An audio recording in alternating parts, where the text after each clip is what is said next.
Hello dear student, हम लोग कल जो पढ़े थे उसमें क्या पढ़ लिए थे, सिग्नम फंक्शन तक हम लोग पढ़ रखे थे। अब नेक्स्ट है ग्रेटेस्ट इंटीजर फंक्शन। अब ग्रेटेस्ट इंटीजर फंक्शन क्या होता है, GIF बोलते हैं शॉर्ट में, ग्रेटेस्ट इंटीजर फंक्शन। इसको रिप्रेजेंट करते हैं y is equal to greatest integer of x। अब इसका मीनिंग क्या है? इसका मीनिंग है कि सपोज आप एज्यूम कर लो कि अगर इसमें आप इंटीजर रखते हो तो बाहर क्या आएगा, इंटीजर आएगा। इसमें अगर 0.5 रखा जाएगा तो इससे बाहर जो भी निकलेगा वो इंटीजर निकलेगा, और वो क्या निकलेगा, वो जीरो होगा। सपोज मान लो कि इसमें 1.5 रखते हैं तो बाहर क्या आएगा, 1 आएगा। अगर आप सोच रहे हो कि 1.999 भी रख दें तो बाहर कितना आएगा, 1 ही आने वाला है। अगर इसमें हम -1.5 रखते हैं तो बाहर आएगा -2। -1.2.99 रखेंगे तो बाहर कितना आ जाएगा, -3। अब हो कैसे रहा है, जैसे आप नंबर लाइन एज्यूम करो, यहाँ पे 0 है, ये 1 है, 1.5 यहाँ पे है।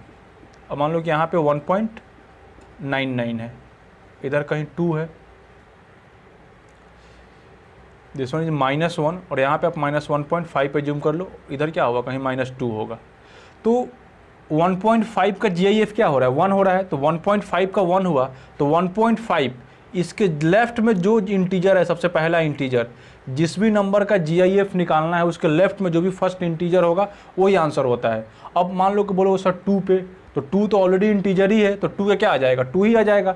लेकिन जो भी फ्रैक्शन वाला नंबर होगा, तो फ्रैक्शन नंबर होगा तो हम क्या देखेंगे, उसके लेफ्ट में कौन सा फर्स्ट इंटीजर है वो आंसर होगा। जैसे 1.99 इसकी बात करते हैं तो इसमें भी कौन सा इंटीजर है, फर्स्ट इंटीजर 1 है, इसलिए वैल्यू कितना आ रहा है, 1 आ रहा है। -1.5 है तो कितना आ रहा है, -2 आ रहा है। तो -1.5 यहाँ पे है, तो -1.5 के लेफ्ट में कौन सा इंटीजर है, -2 ही है, तो इसका आंसर क्या आ गया, -2 आ गया। अब -2.99, तो -2.99 इधर कहीं होगा, और इसके लेफ्ट में कौन सा इंटीजर होगा, -3 होगा, तो आंसर क्या आ गया, -3 आ गया। तो मतलब इसका मतलब है ग्रेटेस्ट इंटीजर फंक्शन, मतलब इस बॉक्स से जब भी कुछ बाहर निकलेगा तो इंटीजर ही बाहर निकलेगा। ये तो हो गया ग्रेटेस्ट इंटीजर फंक्शन। अब इसका हम लोग ग्राफ का बात करते हैं कि इसका ग्राफ कैसे बनेगा। इसका ग्राफ बनाने के लिए आप क्या करोगे कि ग्राफ हम लोग कैसे एज्यूम करते हैं, ग्राफ बनाने के लिए वही पहले वाला मेथड, x और y का वैल्यू रखो और देख लो क्या आ रहा है।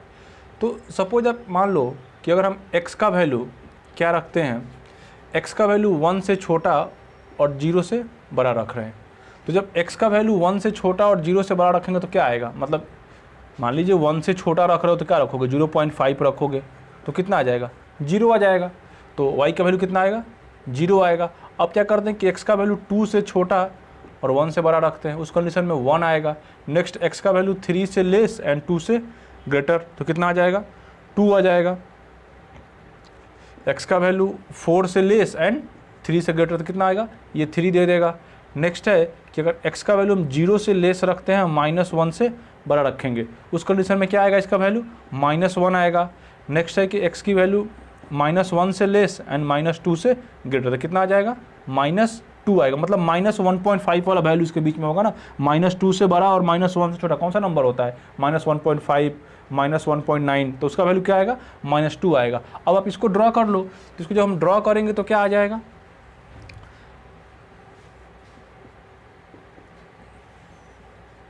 अब देख लो यहाँ पे x का वैल्यू 0 to 1 है, तो 0 to 1 में इसका वैल्यू कितना आ रहा है, 0 आ रहा है। तो 0 to 1, सपोज मान लीजिए कि ये वैल्यू 1 है, तो x का वैल्यू हमको 1 तो नहीं रखना है, 1 से लेस रखना है, तो 1 से लेस वैल्यू रखेंगे तो कितना आएगा, 0 आएगा। मतलब ये सारा वैल्यू।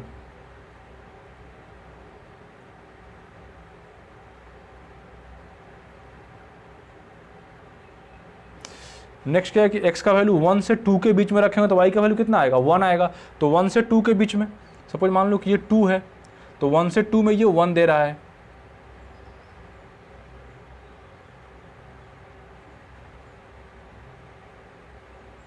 ये वैल्यू 1 है। फिर 2 से 3 में क्या आएगा, 2 आएगा।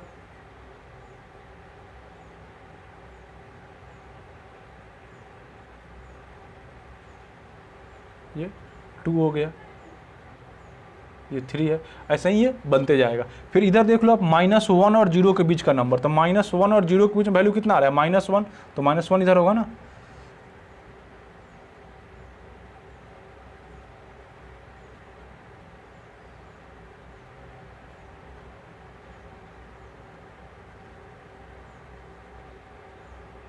ये वैल्यू कितना हो जाएगा, -2 हो गया। तो ये क्या हो गया, फंक्शन का ग्राफ हो गया। इसलिए हम लोग इसको स्टेप फंक्शन भी बोलते हैं ना, स्टेप बाय ये बनते जा रहा है, ठीक है। तो ग्रेटेस्ट इंटीजर का ये प्रॉपर्टी है। अब इसका कुछ प्रॉपर्टी होगा, तो पहले आप ग्राफ ड्रॉ करो, उसके बाद हम प्रॉपर्टी का बात करते हैं।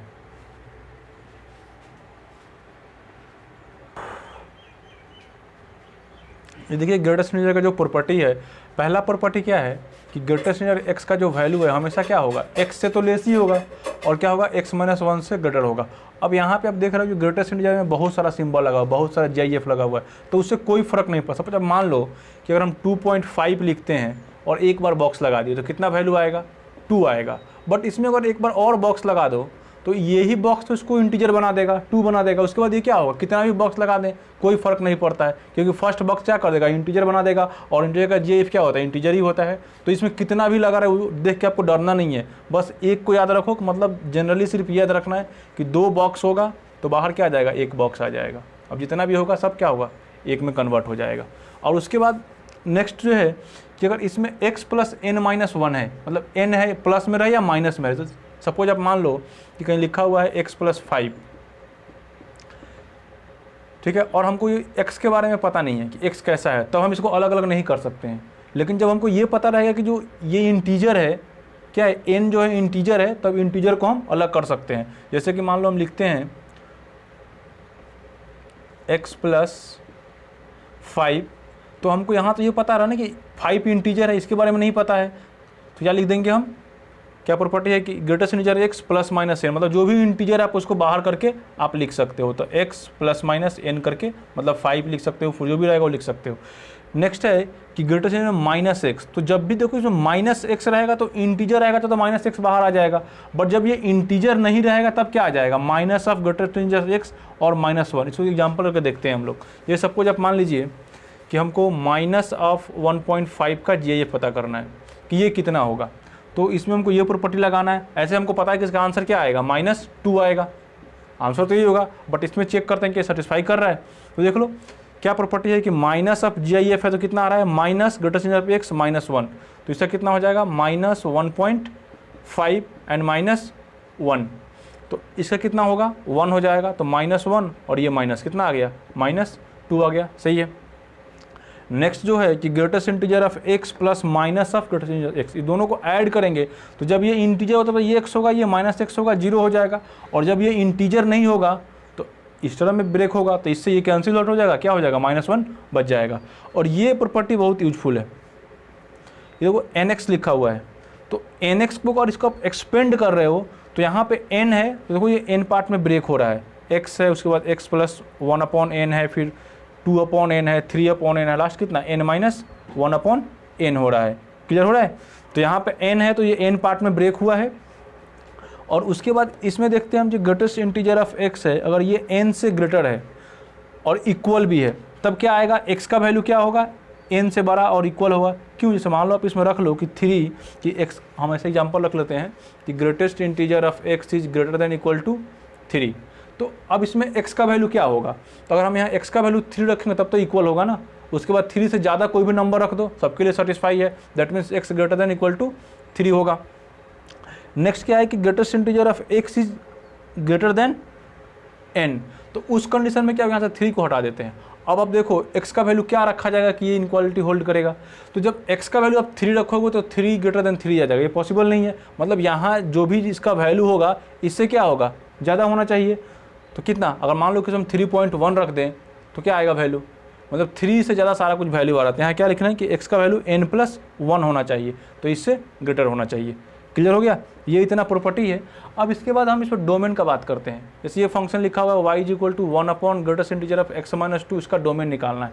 तो इसका डोमेन निकालना है तो क्या देख रहे हो आप, ये डिनोमिनेटर में लिखा हुआ है, तो हम लोग क्या जानते हैं कि डिनोमिनेटर नॉट इक्वल टू 0 होता है, तो x - 2 नॉट इक्वल टू 0। और आपको ये देखना है कि अब ये 0 कहाँ कहाँ हो सकता है, तो ये x - 2 0 कब कब हो सकता है, ग्रेटेस्ट इंटीजर 0 कब होता है, जब उसके अंदर 0 to 1 का वैल्यू रहेगा।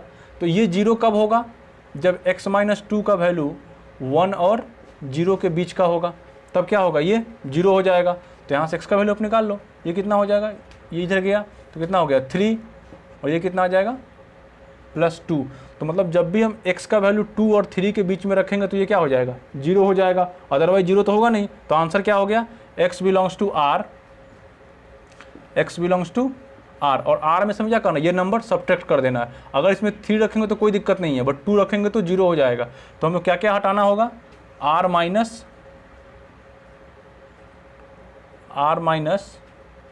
2,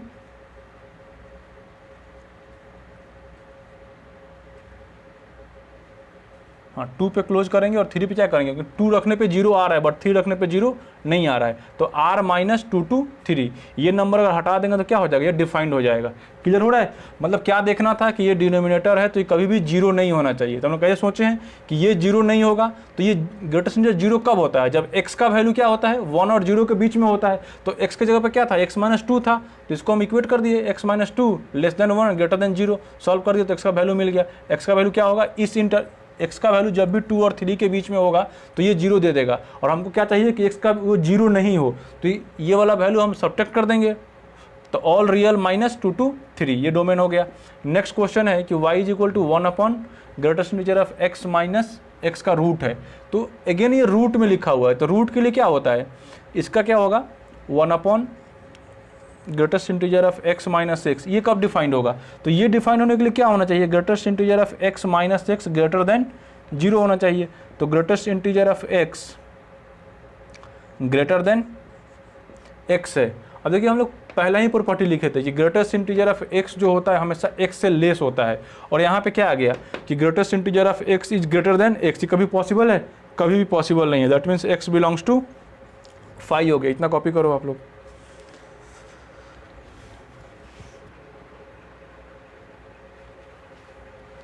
अब देखो एक ये क्वेश्चन है, इस क्वेश्चन में इसका वैल्यू निकालना है कि क्या है, तो आप सोच रहे हो कि कैसे करें। अब इसमें आप देख रहे हो कि लिखा हुआ 3/4 प्लस 3/4 प्लस 1/100 प्लस 3/4 प्लस 2/100, और लास्ट कहाँ गया 99/100। तो एक तो आप इसको एज ए प्रॉपर्टी कर सकते हो कि प्रॉपर्टी क्या था, हम लोग एक प्रॉपर्टी जस्ट पढ़े थे ना, nx वाला प्रॉपर्टी। देखो तो वही वाला प्रॉपर्टी नहीं है। अगर आप क्या कर रहे हो, इसको n समझ रहे हो, इसको x समझ लो, तो क्या लिखा हुआ है x plus 1/100 plus x plus 2/100 x plus 3/100, यही हो रहा है। हम लोग प्रॉपर्टी क्या लिखे थे, nx लिखे थे, प्रॉपर्टी यही था ना nx।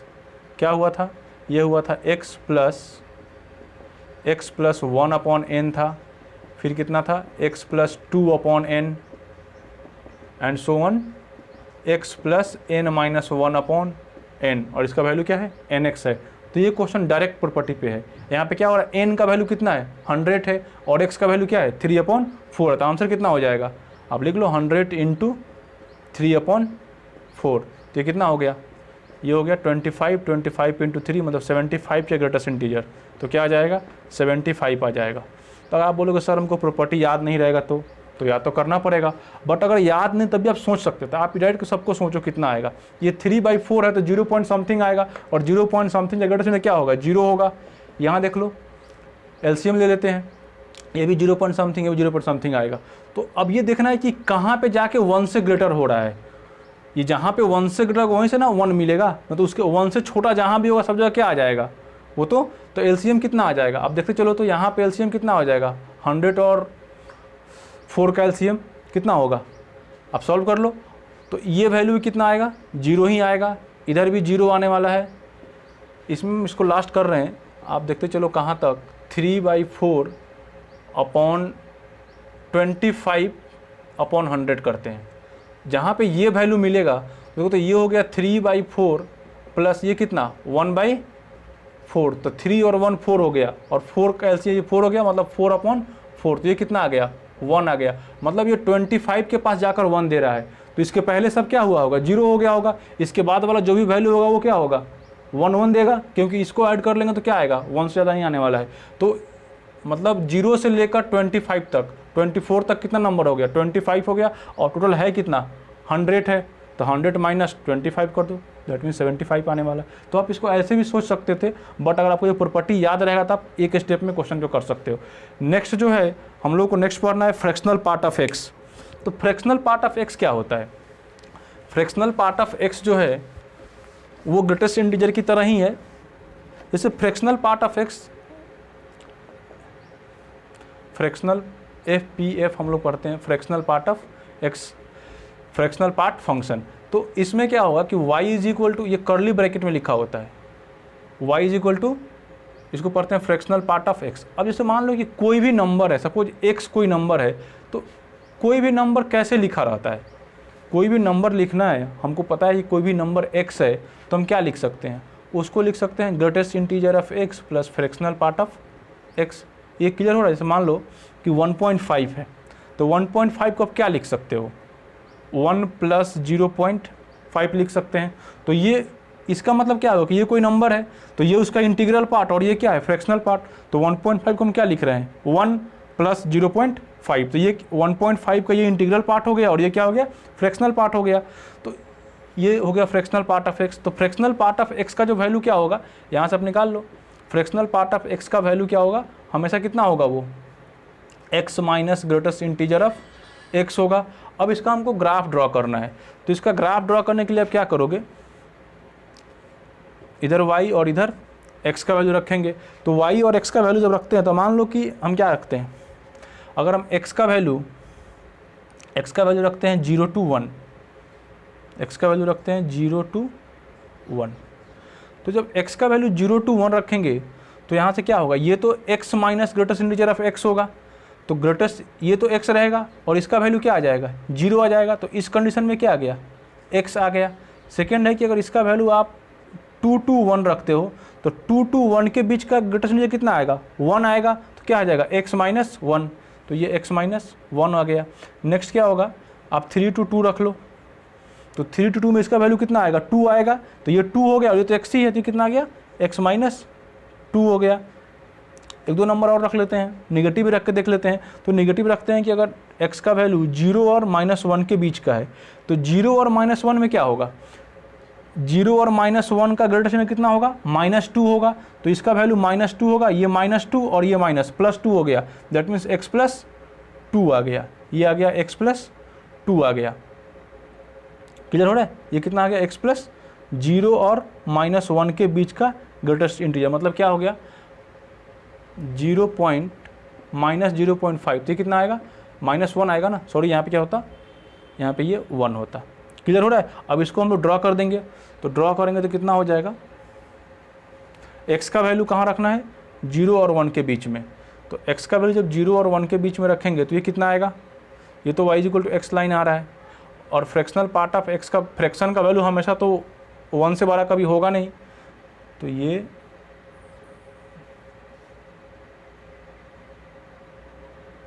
हो गया y equal to x line. उसके बाद क्या है, x माइनस 1, ये होगा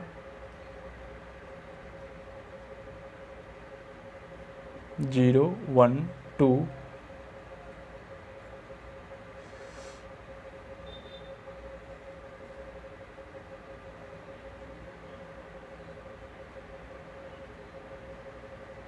ये -1 है,